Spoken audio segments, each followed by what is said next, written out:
I asked him what exactly had happened, and he replied along the lines of, the bombs came from the sky, they killed many people, they didn't kill me, but they killed my eyes, and my eyes went to heaven before I did. They said, he will start a war. I'm not going to start a war. I'm going to stop wars. I recognize the challenges from Ukraine to Gaza to Sudan and beyond. War, hunger, terrorism. I just find bombs and I find dead people, but it's a really scary thing for me. I'm Roland Oliphant, and this is Battle Lines. It's Monday, the 20th of January, 2025. Today, we hear from the Israel-based journalist Jotam Confino on the progress of the Israel-Hamas ceasefire. Rosalia Bollen of UNICEF joins us from Gaza, where she describes the scale of the humanitarian challenge after the ceasefire. And on Donald Trump's first day back in the White House, Brussels correspondent Joe Barnes examines just what he wants from the world and whether he'll get it.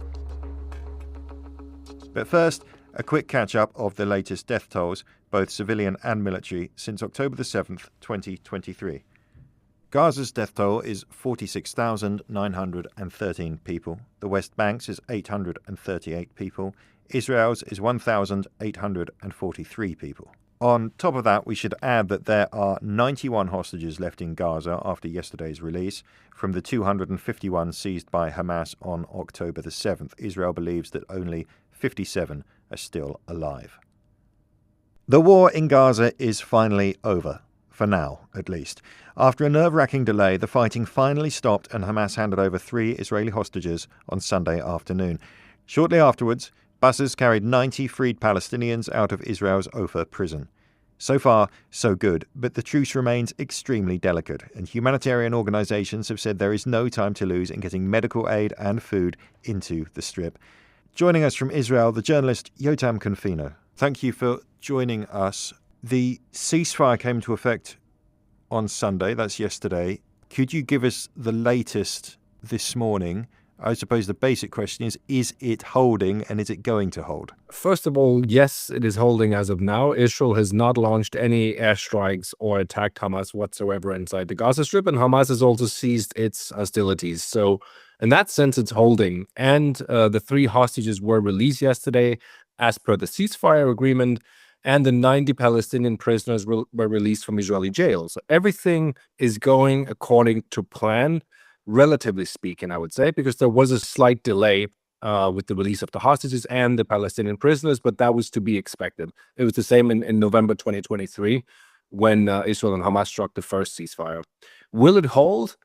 I don't think so. And the reason why I'm saying that is because this is an extremely complicated ceasefire, which is divided into 3 phases. The first phase is 42 days long, where 33 hostages are said to be released in exchange for nearly 2,000 Palestinian prisoners.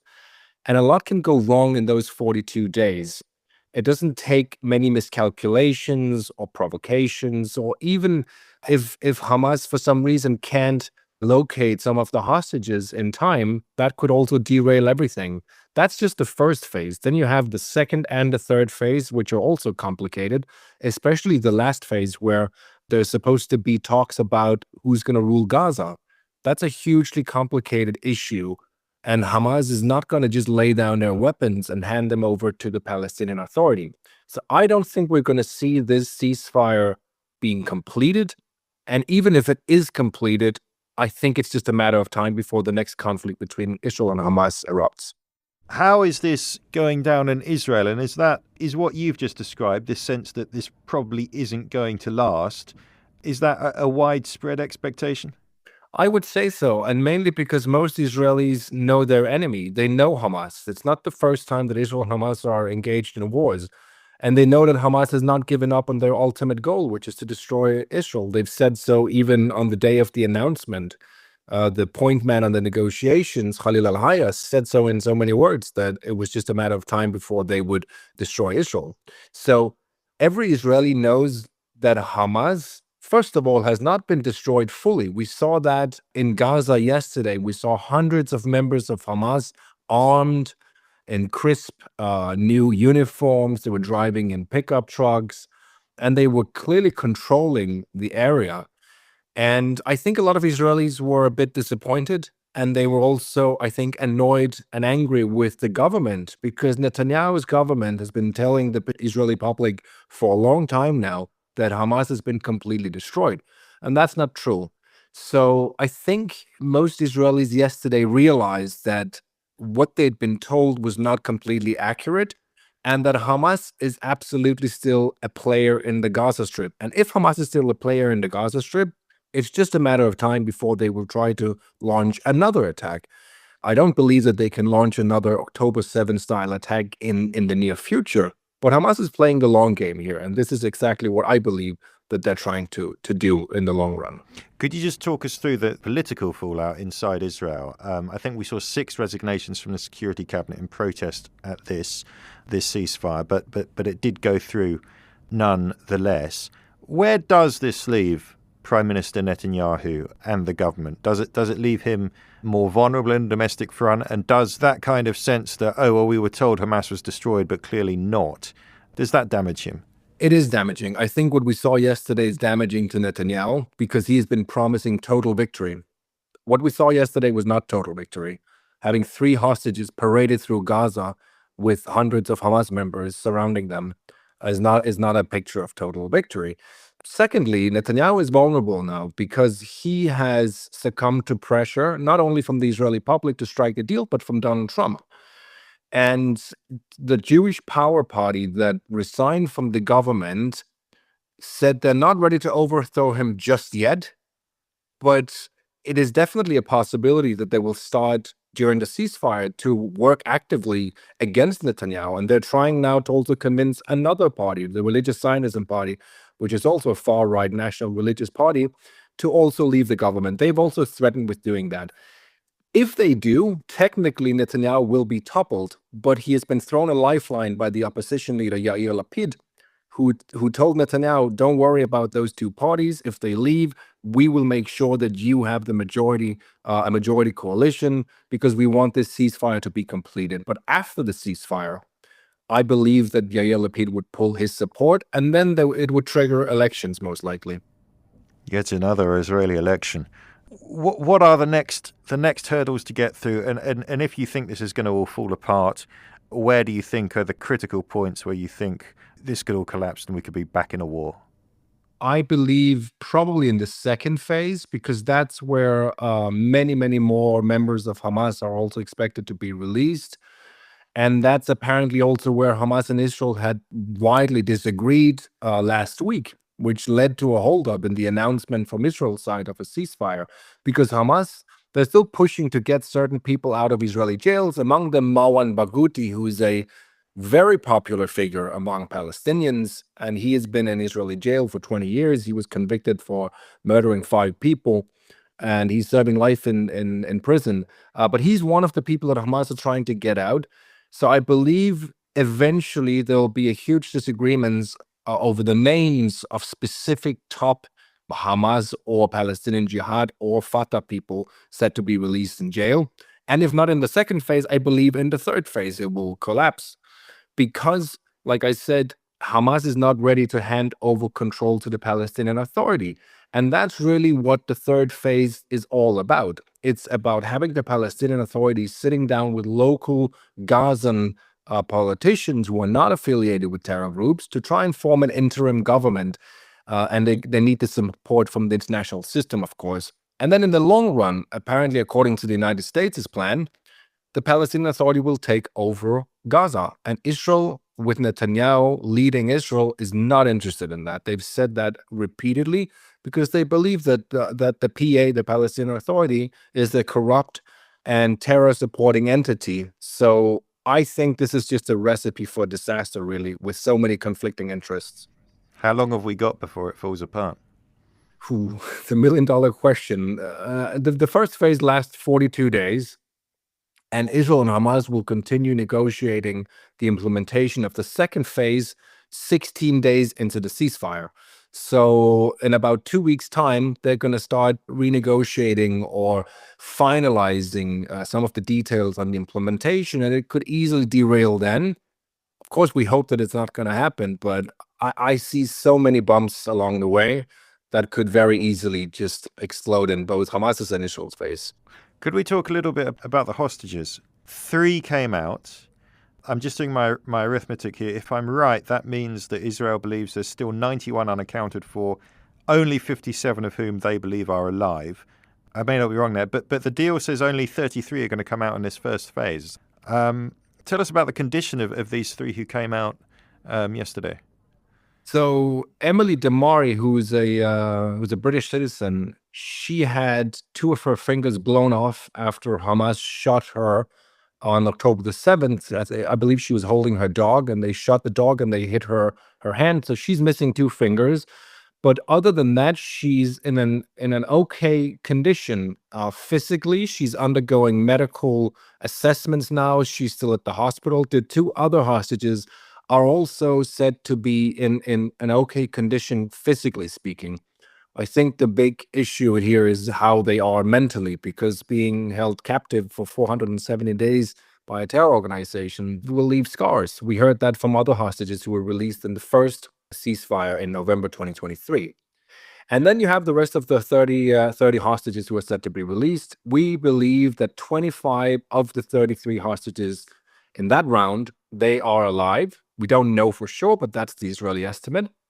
And the 33 hostages are mainly made up of elderly, women, 2 children, and those who are ill, those who are suffering from different kinds of medical conditions. And that will be probably, I think, it's going to be quite heartbreaking to see some of those coming out who have suffered medical conditions for 470 days.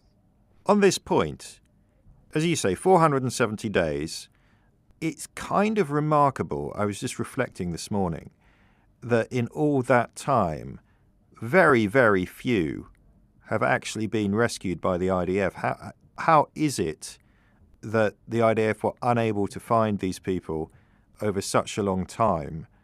And I suppose I'm kind of coming back to the point you were making about this not entirely looking like victory. Does the fact that, Israel's had to make a deal to let these people come out, does that leave people thinking maybe this isn't a victory at all?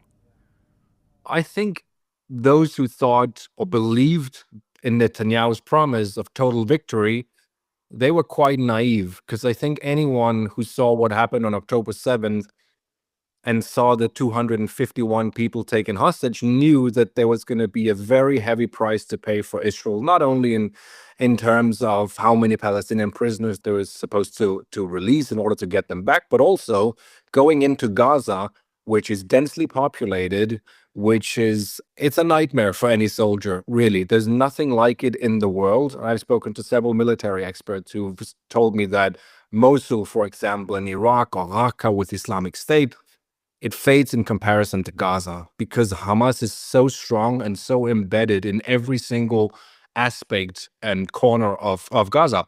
So I think that those who believed that the IDF could just walk in there and free 251 hostages were very naive.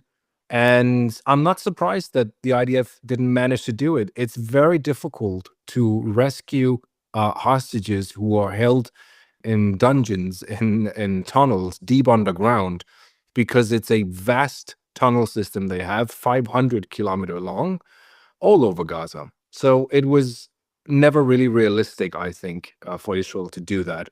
And they paid a heavy price also with the amount of soldiers who were killed. If I'm not mistaken, it's around 400 who've been killed in there. That was Jotam Confino speaking to us from Israel. Now, the fighting may be over, but on the ground, a new war, a war against disease and hunger, is just getting underway.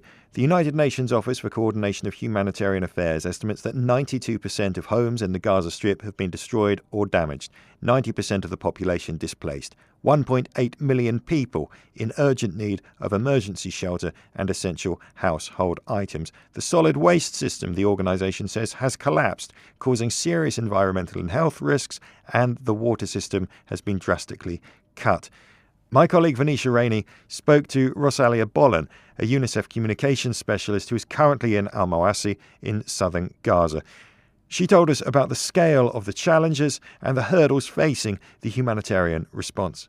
The ceasefire on its own is not going to automatically end the suffering of children in Gaza who have experienced utter deprivation for 15 months now. All essential services have collapsed. The scale of destruction is just unimaginable. And 15 months into this war, the level of humanitarian needs is just enormous. UNICEF and our partners were ready to scale up our response. And in terms of priorities, the interventions that we'd be focused on, they're actually multifold. First off, we will be facilitating immunization catch-up activities. When it comes to regular immunization efforts, it's important that that is fully restarted. We'll continue to work on malnutrition, not just for children, but also for pregnant and breastfeeding mothers. We've already been rolling out very important nutrition programming over the past year. We've been doing malnutrition screening. We've handed out nutritional supplements, high-energy biscuits, therapeutic food. But, as long as families are unable to access a very diverse and sufficient diet, as long as there's not enough food in the market, and as long as it isn't affordable, it's a bit like bringing water to the ocean almost. For nutrition to improve the nutrition situation, the commercial sector also needs to be able to bring in supplies in parallel, dairy products, vegetables, fruit, so that children can have a nutritious and diverse diet through the family food. UNICEF will also support the increase of hospital capacity, especially when it comes to neonatal care. Clean water remains a very, very big challenge here. So we plan to support the production of more water in the south and in the north, and to bring in supplies, pumps, generators, cement to really fix the water infrastructure. We will also scale up mental health and psychosocial services. Children are scarred not just physically, but also psychologically. Every single child in Gaza today is in very dire need of psychosocial mental health support. Children have been stuck in this permanent cycle of exposure to violence, but also very toxic stress, because they're acutely aware that no place is safe inside Gaza. We have been supporting mental health sessions for children, individual sessions, group sessions, using art, using counseling. We've been training teachers how to deal with children who have been exposed to very traumatic events. We'll also work on education, because children have been out of school for 1.5 years right now. They haven't had any formal learning opportunities. That needs to restart immediately to avoid a lost generation. And schools are not just places of learning, but also places of socialization, places that are important for the social development of children. And lastly, we have a cash transfer program, a humanitarian cash transfer program. Vulnerable families can receive through an e-wallet digital transfers, and they can use that to buy basic supplies. I'm wondering if you can share with us a story that has stuck with you from your time in Gaza. You must have come across lots of children. I'm wondering if there's a particular story that you could share with us that humanizes the vast scale of the suffering in Gaza. One story that will stay with me forever, really, is the story of 5-year-old Saad. I met Saad for the first time in November at a center that is specialized in care for children with disabilities. That center is supported by UNICEF. For instance, we provide supplies to the center. 5-year-old Saad lost his eyesight as a result of an airstrike on his home. He actually had a skull fracture and lost his vision. He also sustained quite severe burns on the lower part of his body. And when I met him for the first time, he was at that center with his mom. I met him again last month when he was waiting to receive winter clothes that UNICEF was distributing. And every time I spoke with Saad, it struck me how he spoke about what had happened to him. I asked him what exactly had happened, and he replied along the lines of, The bombs came from the sky. They killed many people. They didn't kill me, but they killed my eyes, and my eyes went to heaven before I did. I thought that was a very particular way of describing what had happened to him, especially considering that he's only 5 years old, especially at the time that we did the winter clothes distribution. So that was last month. He was sitting in a corner. He still needs to get used to the fact that he has no more his eyesight. His sister was opening the box with winter clothes for him, and while he couldn't see the clothes, he was overjoyed. He enjoyed touching the box itself, the card.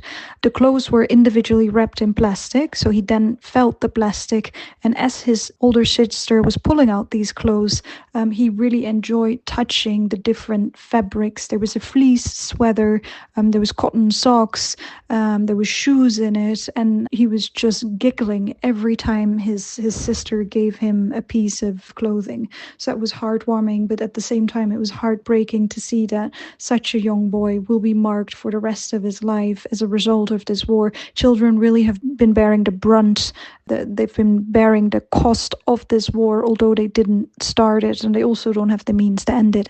How difficult will it be for UNICEF as part of the UN to move forward in terms of aid distribution once Israel's ban on UNRWA takes effect? Does that create operational difficulties? Along with the rest of the UN system, UNICEF has been deeply concerned by these efforts to restrict UNRWA's work in the state of Palestine. You'll have heard the UN Secretary General, but also others say that UNRWA is irreplaceable and indispensable for the humanitarian response, especially in Gaza. If its activities are restricted, that's very, very bad news for Palestinian families in Gaza. On the one hand, that's because of UNRWA's own operations. They operate at scale. They also have lots of infrastructure, lots of facilities that the rest of the humanitarian system relies on. So it will definitely complicate our ability, UNICEF's ability, to deliver the caseload, the number of families who will need to receive support would drastically increase if UNRWA is no longer able to service them. And at a time when the needs are just so enormous, families in Gaza, they need more support, not less. And then just finally, we've obviously heard lots about looting of aid, lots of people accusing Hamas of buying aid and reselling it to people. I'm wondering if you can speak about what UNICEF's experience has been of working with Hamas on the ground, or whatever security authorities that there are in place now, in terms of distributing aid safely in the coming weeks. The humanitarian operation inside Gaza is a very, very complex one, and we indeed face serious challenges and constraints as a result of the operating environment, and not least the security situation, which may actually deteriorate after a ceasefire. You know, the breakdown of public order and activities of armed gangs are very serious concerns for us and a great impediment to our ability to deliver aid. What we've seen happening over the past year here in Gaza is that insufficient amount of aid has come in. What has come in has been woefully inadequate to address even the most basic needs of families in Gaza. So that has created enormous pressure. It has incentivized looting.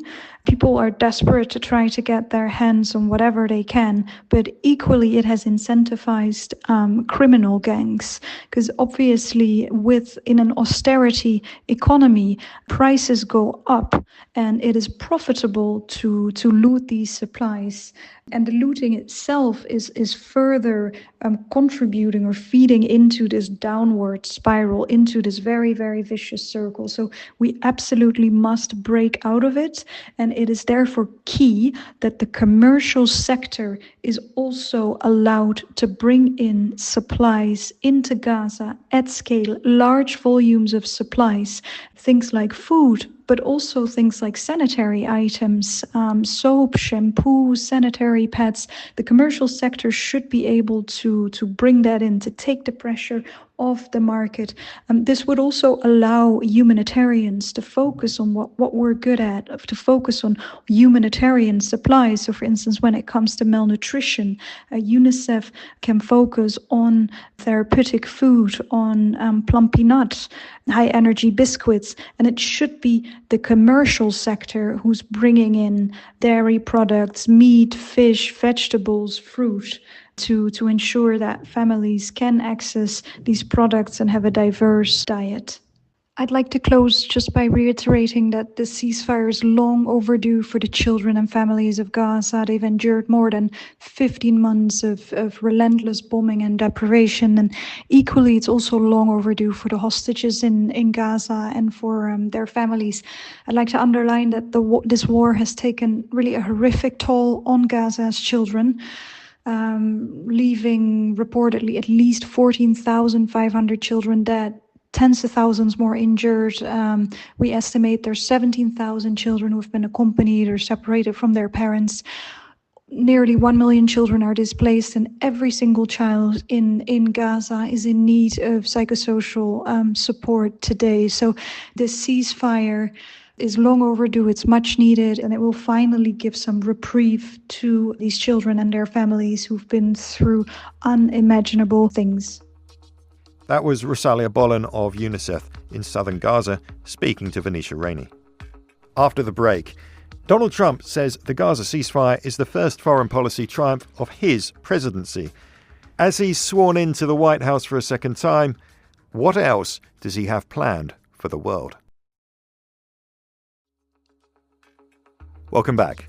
Now, Donald Trump is entering the White House for the second time today, and he has already claimed credit for the ceasefire in Gaza. He says it could not have happened if he had not won the election. Well, if it is the first triumph of his presidency, it's quite a dramatic one. So what else has he got planned for the world? And how likely is he to achieve those aims? I'm joined now by Joe Barnes, our Brussels correspondent, who's been following Donald Trump's proposed foreign policy quite closely. Joe, let's maybe start with the Middle East, because that's what we've been talking about. Where do we see Donald Trump going from here? And does he have any broader vision for the region beyond what we've seen over the past few days in Gaza? Yeah, I think he does have bigger visions and sort of grander plans for the Middle East. First of all, it's a godsend that he comes to office with a deal on the table, this ceasefire deal done, finalised, because it's much easier to enforce a ceasefire than it is to negotiate it and then start enforcing it when entering office. I actually think it's fair enough for Donald Trump to say that he had a degree of influence over the signing of this deal and the timing wasn't exactly a coincidence. Joe Biden has had a really tough time dealing with Israel. I spent 2 months in the US running up to the election, and he basically was undermined and disrespected by Benjamin Netanyahu, Israel's prime minister, at almost every twist and turn.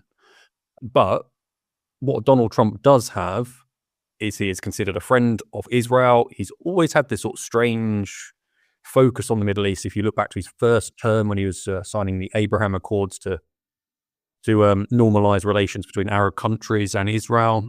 And then you talk about there's been a lot of reporting from Israeli settlers in the West Bank who think that Donald Trump is going to be the president that will allow them to move closer to annexation there.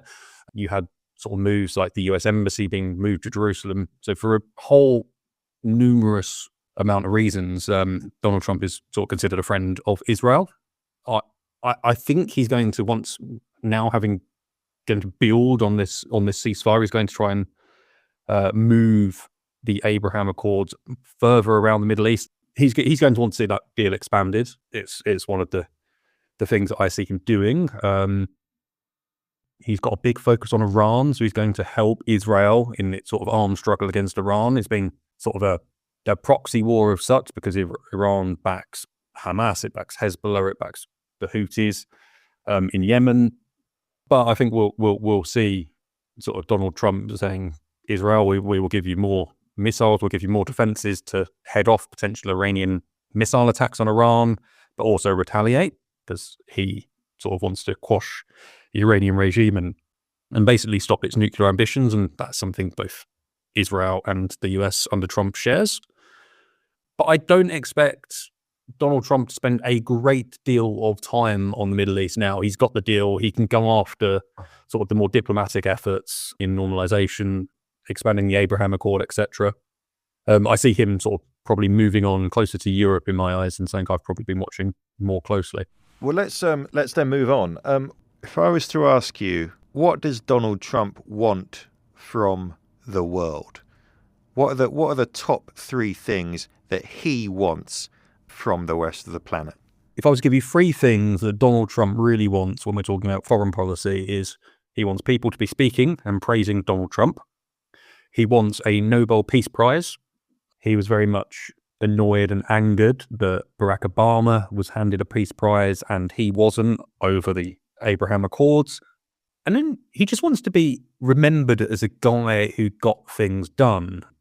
He always speaks about brokering good deals and great deals, but ultimately he wants to build a legacy, and by brokering these great deals, these amazing deals, these beautiful deals, he sees that as something that he will be remembered by as a great leader.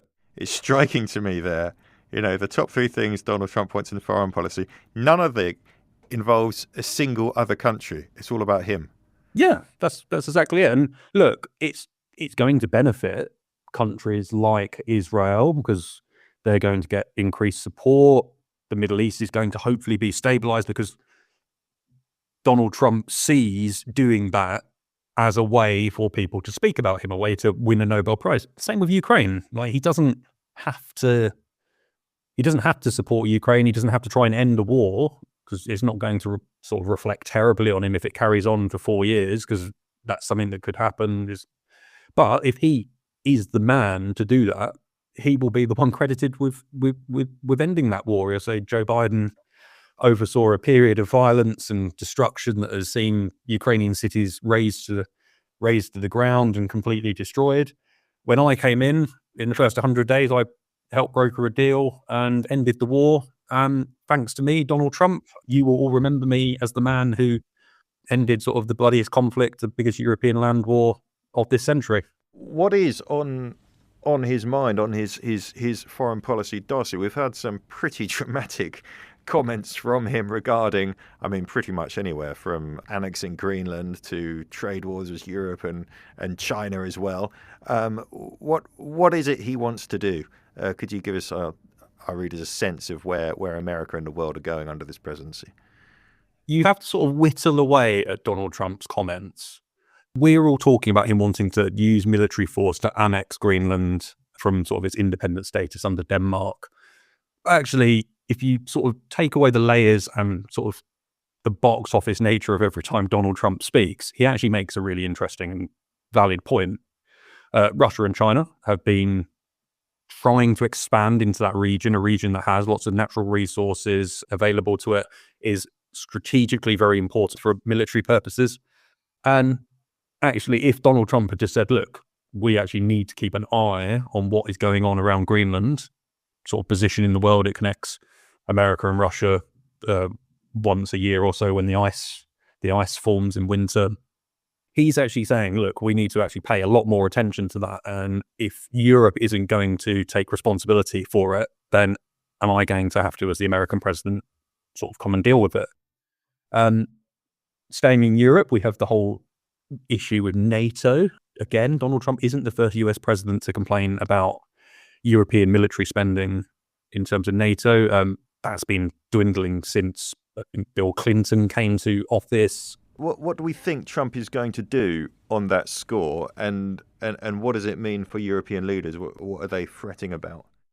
So Donald Trump has said, I think you actually covered it, Roland, to start with. He basically said he would let Russia do whatever the hell it wanted to NATO allies that don't meet the spending pledge. So first of all, he basically run roughshod over the Article 5 treaty clause, which is the mutual defense clause. The attack on one NATO member is an attack on all of them.